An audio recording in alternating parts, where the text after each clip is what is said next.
आणि basically communication gap जो आहे त्याला आपल्याला कमी करायचे, लोक डायरेक्टली सांगू शकेल त्यासाठी जनसंवाद आहे। बरेच पॉईंट्स त्यांनी सांगितले, जसं ट्रॅफिकचा इथे मुद्दा सांगितले, अतिक्रमणचा मुद्दा सांगितले, सावकारीचा सांगितले आहे, पोलिसांच्या बिहेवियरच्या बाबतीत सांगितले आहे। हे प्रत्येक मुद्दे खूपच सिरियस आहे, त्यामध्ये इंट्रोस्पेक्ट करण्याची गरज आहे, आपल्याला त्यामध्ये सुधारणा आणण्याची गरज आहे। तो हे त्यासाठीच एक पहल आहे। प्रत्येक मीटिंगच्या नंतर आम्ही सगळे ऑफिसर बसून त्यामध्ये चर्चा करतो की याच्यामध्ये आपल्याला काय करता येते जेणेकरून आपण त्यामध्ये पुढचा मार्ग काढू शकू। आतापर्यंत जेवढी मीटिंग्स तालुका सब डिव्हिजनच्या स्तरावर आमची जो घेतलेली आहे त्यामध्ये खूप चांगले चांगले पॉईंट्स लोकांनी दिलेले आहे आणि आम्ही बरेच पॉईंट्स ऑलरेडी इम्प्लिमेंटेशन सुरू केलेले आहे। तो फॉर एक्झाम्पल आपला पोलीस आपले बांधावर आम्ही काल सुरू केलेलं आहे। हे बेसिकली गेवराईचा जेव्हा आम्ही मीटिंग घेत होते तिथेच आम्हाला हे लोकांनी एक प्रश्न उपस्थित केला होता, त्यामध्ये आम्ही हे मार्क काढून दिलेला आहे आणि त्याचा रिझल्ट आम्हाला आजच दिसायला सुरू झालेला आहे की लोकांचे जे प्रश्न आहे आपण तिथेच पोलीस जाऊन त्याला सॉल्व करते, जेणेकरून ते क्राईम त्यांच्या कमी होते, क्राईमला ते डायव्हर्ट होत नाही, त्यांच्या पण फ्युचर आणि करिअर त्यांच्या फॅमिली एक बॅलन्स राहतो, नाही तर क्राईममध्ये गेले तर वेगळं त्यांना भोगावं लागते। त्यासाठी भरपूर प्रयास आमचे प्रत्येक ठिकाणी चालू आहे आणि हे जनसंवाद त्यासाठीच आहे आणि हे एक कंटिन्युअस प्रोसिजर आहे।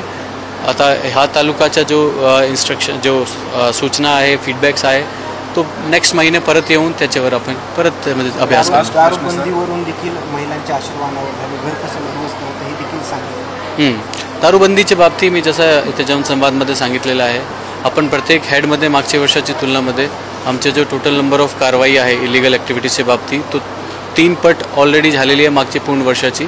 तो लोकांना कुठल्याही प्रकारच्या कंप्लेंट असेल दारूच्या बाबतीत, कुठल्याही प्रकारच्या इलिगल ॲक्टिव्हिटीजच्या बाबतीत तो SP चा नंबर पब्लिक आहे, QR कोड दिलेला आहे, परमनंट नंबर्स दिलेला आहे, कधीही तुम्ही आम्हाला कॉल करू शकते, तुमची ओळख गुप्त ठेवली जाईल आणि त्याच्यावर कारवाई होईल। सर, शेवटचा प्रश्न, शाळा आणि शाळाबाह्य मुलं हे नशेच्या फार आहारी गेले, ज्याला सुलोचन किंवा स्टिक फास्ट हे जे ॲडिशन मिळतं याचं एकूण जिल्ह्यात आणि ग्रामीण भागात मोठं प्रस्ताव आहे आणि हे सर्रास हव्या त्या रूपाने मिळतं, पण पोलीस कारवाई शून्य आहे असं नागरिकांचं आणि माध्यमांचंही म्हणणं। असं नाही आहे, ते पण प्रत्येक हेडमध्ये तुम्हाला सांगितले, आपण सगळे फॅक्ट्सप्रमाणे विचारले पाहिजे।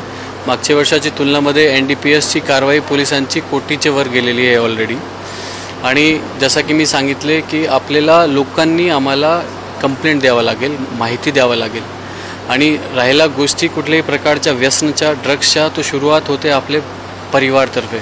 आपल्याला आपल्या मुलावर कुटुंबांना, त्यांच्या आईवडिलांना त्यांना बघावं लागेल त्यांच्या मुली काय करते, सुरुवातीपासून त्यांना आम्हाला कंप्लेंट द्यावं लागेल। मुळे ते आपल्या मुलांची काळजी करतात, त्याला दवाखान्याला घेऊन जातात, पण पोलिसांना सांगत नाही, बिकॉज पोलिसांमध्ये गेले तर केस होईल। अशा प्रकारची सोच चेंज करून आमचे पुढे यावं लागेल, जेणेकरून आपण त्यांच्यावर कारवाई केली आणि कारवाई झाली तर नक्की त्यामध्ये सुधारणा होईल। परत सांगतो सगळ्यांना, कुठल्याही प्रकारची इलिगल ॲक्टिव्हिटीजची इन्फॉर्मेशन असेल तुम्ही कधीही आम्हाला सांगा, त्याच्यामध्ये आम्ही रेड करू। प्रमाण पुरेमध्ये जास्त आहे, ते पण तुमचा डेटा जो तुमचा डेटा आहे तो डेटा चुकीचा आहे। क्राईम रेट प्रमाण तिथे जास्त आहे असं काहीच नाही क्राईमच्या। मी त्यामुळे तुम्हाला स्टॅटिस्टिक्स इथे सांगून दिले की स्टॅटिस्टिक्स काय आहे, तो एक्झॅक्ट स्टॅटिस्टिक्स लोकांना सांगा, अननेसेसरी हे सांगू नका की क्राईम रेट वाढलेला आहे। आमच्याकडे स्टॅटिस्टिक्स आहे, SP ऑफिसवरून तुम्ही स्टॅटिस्टिक्स घेऊ शकता, कोणत्या तालुक्यामध्ये काय क्राईम रेट आहे आणि तुम्ही मागच्या वर्षाची ह्या वर्षाची तुलना दाखवू शकता।